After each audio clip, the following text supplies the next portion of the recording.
Parce que quand le mental a peur, il ne dit pas j'ai peur. Il dit j'ai besoin de comprendre encore un peu. Il dit je dois clarifier.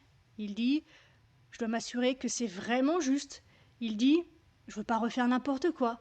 Et toutes ces phrases sont terriblement crédibles.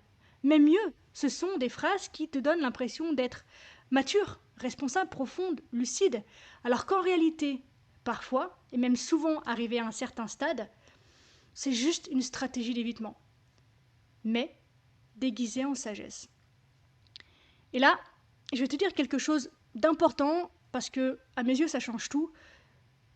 Ton mental ne fait pas ça pour te nuire. Il faut qu'on arrête cette chasse au vilain mental. Parce que ton mental, il n'a qu'un but, ta survie.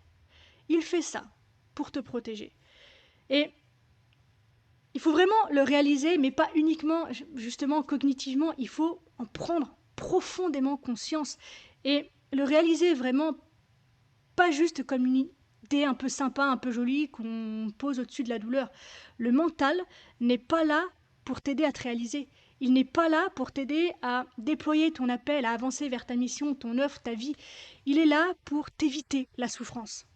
Et parfois, il confond éviter la souffrance avec éviter la vie. C'est un peu comme un garde du corps qui a vu trop de films.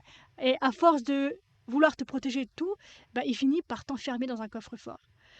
Alors évidemment, si tu es quelqu'un qui analyse beaucoup, qui sent beaucoup, qui anticipe beaucoup, ton mental a un matériau incroyable sous la main.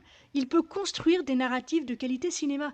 Il peut t'expliquer pourquoi ce n'est pas le moment, pourquoi tu n'es pas prête, pourquoi tu dois d'abord régler telle ou telle blessure, pourquoi tu dois d'abord atteindre tel niveau de clarté, pourquoi tu dois d'abord être sûr à 100%.